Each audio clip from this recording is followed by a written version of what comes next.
Hello, I'm Annette Young and welcome to the 51%, a show about women reshaping our world.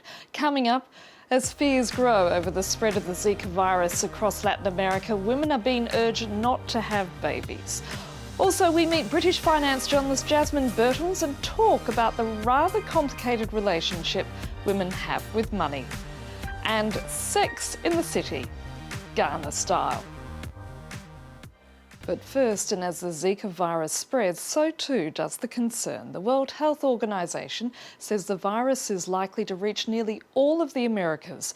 More than 1 million cases of the mosquito-borne illness have been detected in Brazil alone. Most at risk are pregnant women and their unborn children. And that's prompted some officials in Latin America to urge women to avoid getting pregnant over the next 2 years. This in a region where abortion is illegal. Hospital waiting rooms in Brazil have rarely been this crowded. Mothers suspecting their newborns have microcephaly are rushing to consult experts. Babies suffering from the condition have brains smaller than normal. In some cases, their eyesight and hearing are damaged too.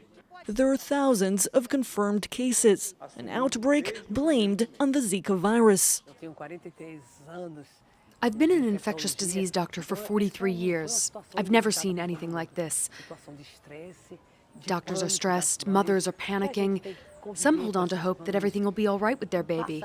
And we have to tell them it won't be.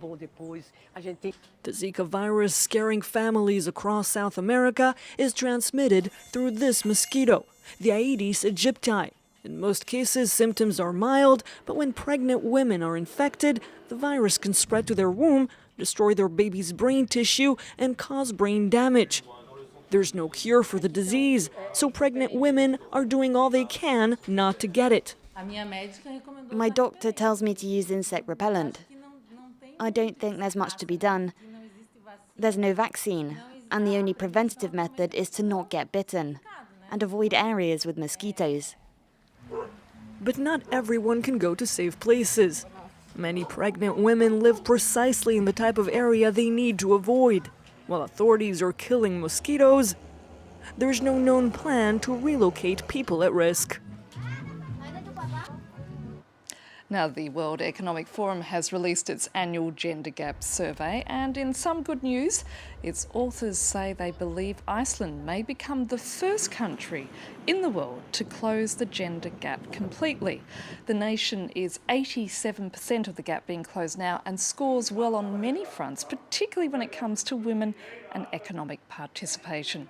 But it also reveals, once again, that across the globe, women are still earning less than men while continuing to make up a smaller percentage of the workforce in every industry. And just to confirm that, recently even Hollywood actor Gillian Anderson admitted to reporters that she was initially offered half of what her co-star David Duchovny was for the remake of the X-Files series. Now, here with me in the studio today is British finance journalist Jasmine Birtles, who's the founder of moneymagpie.com. Jasmine, thanks so much for being with us. Thank you. Now, it's, you know, when you hear that sort of bit of news that Gillian Anderson, 20 years on, is still being offered less than half of what her co-star is, I mean, one thinks, how far have we indeed come? Well, yes, you do think that. And as you say, you know, in this day and age, I mean, we're always saying in this day and age, but it is true. We've been talking about this for a few decades now. Things have improved, certainly, but there's still, as Gillian Anderson has found, there's still some lag. And the interesting thing is when it comes to a pay gap, it starts very early. I've seen research that's found that with pocket money, boys tend to be paid about 15% more than girls. Jasmine, your website has actually published articles about how women need to push for pay rises or ensure that they're being paid fairly to begin with. What exactly do you advise? Well, what I found with women, and I speak also as an employer myself, which is that women don't ask for the money, whereas men do. I've found over and over that I will offer a certain amount to a man or a woman. Practically every time the woman will go, all right. Quietly, she may be thinking, well, that's not enough. But the man will go, yeah, I don't think I could manage on that. Can you put it up? And sometimes I will think, well, yes, I can. Now, if we don't ask, we don't get. And women need to learn how to ask, how to realise what they're doing well, and put together, maybe write down for themselves a list of the achievements that they've made, the ways in which they have contributed to the business, the ways in which they've increased the income. And in a measured way, it doesn't have to be, excitable, but in a measured way, show that to employers or commissioners, whoever is bringing them in, and say, look, this is what I've done, this is what I'm capable of.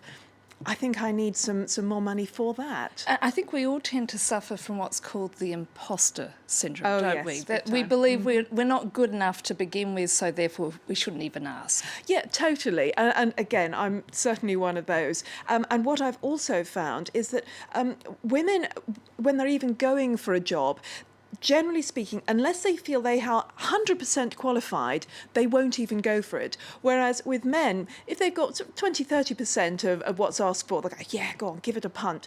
We need to give things a punt more. We need to take more leaps. And this, I think, is something that we can learn from men. I've found that watching men and seeing how they think and how they act has been actually very useful. I think there's a lot we can learn from men, as certainly there's a lot that men can learn from us. Well, let's just widen the conversation out a bit, because I think it also comes back to money and the fact that women do tend to have, and I hate sweeping generalisations, but there is a strong tendency for us women to have a rather complicated relationship with money. Yes, we do. And the thing is, we really don't need to.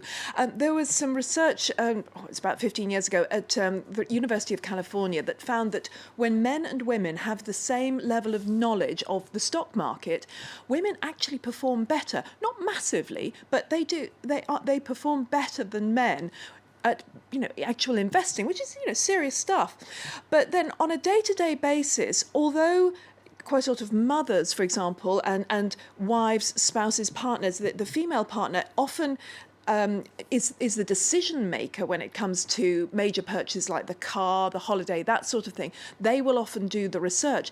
It's the man who ultimately will pay for it. And the thing is also that young women, I feel like screaming when I talk to them sometimes. Young women that I talk to about managing their money will still say, oh, yes, but I can marry a rich man. And I want to shake them saying, no, it's not going to happen, really, or it's very unlikely to happen. And there are a lot of men out there looking for a rich woman, actually. And I think this is also very important when it comes to retirement, because figures show that women, when they reach that period of their lives, have a lot less in their bank account than their male counterparts do. Yes, they do. I mean, in Britain, for example, the figures are pretty much half. It is improving as women work more, they go back to work and they think about it more.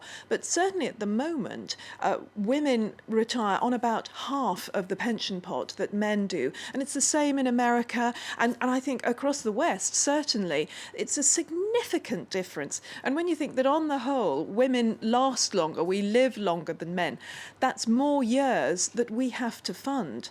So I do urge women to think of their lives in an independent way, just to assume that they are going to have to look after themselves. They may not, hopefully they will be able to be looked after for a while, but assume that you will look after yourself, certainly for part of your life, and that you won't, for example, be a burden on your children. I mean, that's something for mothers to consider, for example. Jasmine Birtles, we've run out of time. Thank you so much. Thank you. And it's been dubbed Africa's version of Sex and the City. The hit online show, An African City, tells the tale of love and loss for 5 young women living in Ghana. The show's creators say they wanted to celebrate a side of modern middle-class Africa that isn't often seen on television. Katerina Vittozzi reports from the red carpet at the premiere for the show's 2nd season. This is a story of an African city. The city's Accra, Ghana.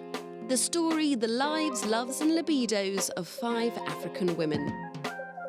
And I live to talk about it, see? You do, girl. We always do. An African City Season 1 was an online sensation with more than 2 million views. You have a picture of Jesus over there on the wall that looks like Brad Pitt. Now back for a 2nd series, fans love it for the fashion, the fun and its fresh perspective on African life. There's a certain group of Ghanaian women who are now seeing themselves reflected on TV. young, modern, working.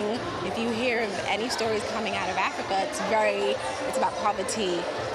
But to see young, dynamic women on TV, I think that's been the biggest thing. The show follows 5 Ghanaians back in Accra after either being born or living overseas. And I remember sitting there, 8'6", in the States, knowing so clearly that miles and miles away that there was this home that I truly belonged to. Creator Nicola Matafio believed that's a feeling many people identify with. My favorite comment on YouTube is a woman who wrote, "I'm Puerto Rican, born in New York, but I live in Italy, and what do I have in common with all these women? Everything." Love. But the programme hasn't been without its critics. It went in a little. Scenes of single women having sex has shocked some in conservative Christian Ghana. But the show's writers want to provoke that debate. It is so crucial for us to create space to have honest conversations about sex in a society and culture like Ghana, where women are really shamed and judged for even having a sexuality. Season 2 promises more glamour, sex and soul-searching, all done in killer heels. And that's it for now. And if you'd like to comment on what you've just seen, you can head to our Facebook page. That's France24, full stop, 51% -France24. Or do send us a tweet at _51%. Thanks for your feedback so far. And please keep those comments coming in. So until our next program, bye for now.